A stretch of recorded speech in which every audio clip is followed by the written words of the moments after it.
In 1978, a group of 6 musicians from the Midwest walked into Motown Records and played a sound so smooth, so precise, so impossibly beautiful that the label signed them on the spot.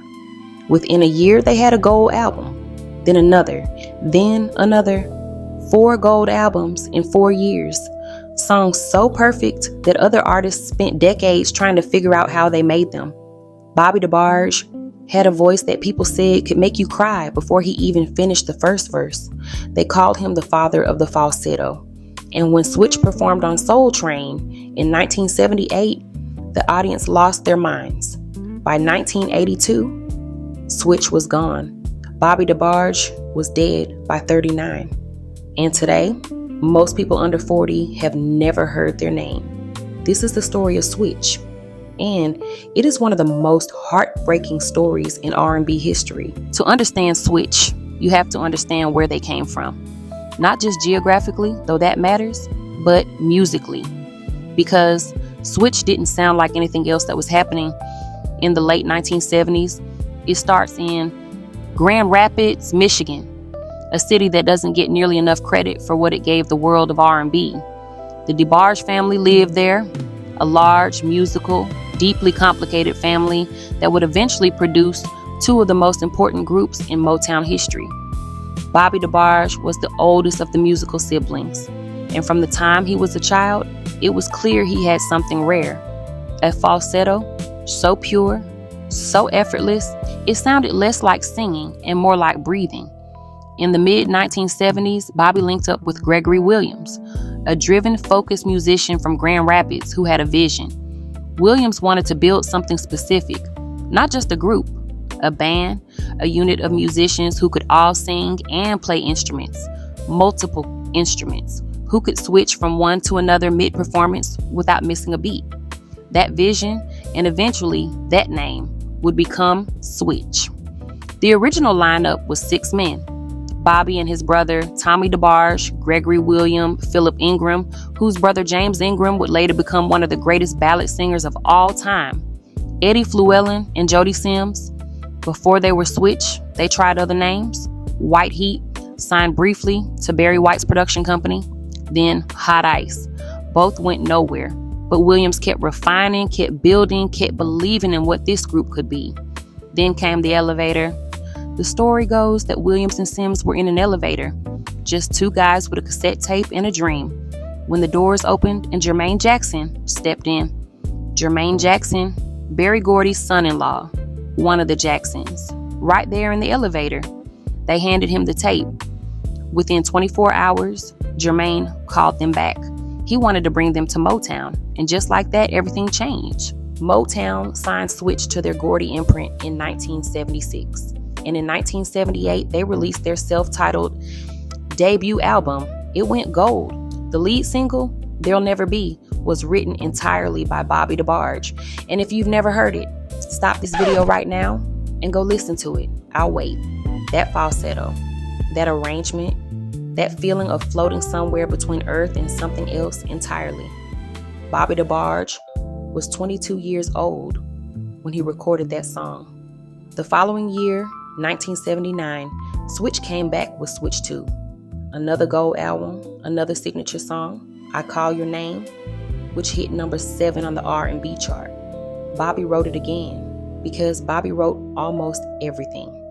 What made Switch genuinely different from their contemporaries was that combination. The musicianship and the vocals working together at a level most groups never reach. Cynthia Horner, the editor of Right On magazine at the time, said it best. Outside of the Jackson 5, Switch were one of the first heartthrob R&B groups that young people had. They were everything. They could sing. They could play. They were beautiful. They were magnetic. 1980 brought 2 more albums, Reaching for Tomorrow and This Is My Dream. The latter included Love Over and Over Again, a duet Bobby wrote and recorded with his sister Bunny. It became a top 10 R&B hit.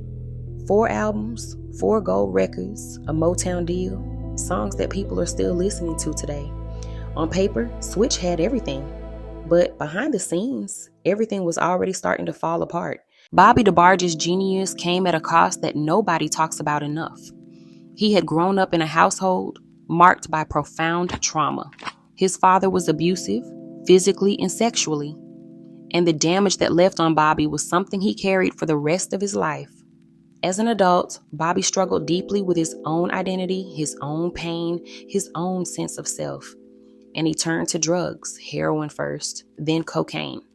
By the time Switch was at the height of their success, Bobby was in the grip of an addiction that was making him erratic, unpredictable, and increasingly difficult to work with. His brother Tommy, the bass player, the quiet one, was also using seriously. And then Motown did something that must have felt like a knife in the chest. While Switch was still under contract with the label, while Bobby and Tommy were still legally obligated to be in this group, Motown signed their younger siblings, the DeBarge brothers and sister, Elle, Marty, Randy, Bunny, James, a whole new family group right there on the same label. Bobby had literally inspired his younger siblings to pursue music. His success with Switch had given them their opening, and now Motown was betting on them instead. Bobby and Tommy DeBarge left Switch before their contract was even finished. They walked away with one album still owed to the label and went to mentor their younger siblings, a group they couldn't even join because of their contractual obligations. Switch tried to continue. Gregory Williams brought in new members, Renard Gallo, Gonzalez Ozin, and they released Switch Via in 1981 and Am I Still Your Boyfriend in 1984 on a new label. But without Bobby's voice, without that original chemistry, the magic was gone. By 1985, Switch was finished. After leaving Switch, Bobby and Tommy DeBarge spiraled. Both brothers were eventually arrested on drug trafficking charges. Both served 5-year prison sentences.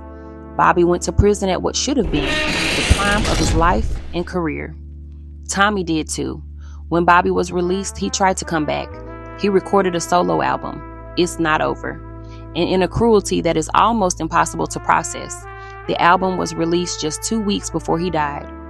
Bobby DeBarge passed away on August 16, 1995. He was 39 years old. The cause was AIDS-related complications, the result of years of intravenous drug use. He never got to hear how his music landed.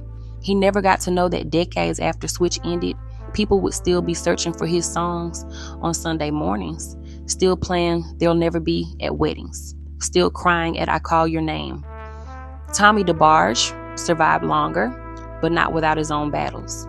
He continued to struggle with addiction for decades. He passed away on October 21st, 2021, at the age of 64. And earlier this year, April 2025, founding member Eddie Fluellen also passed away.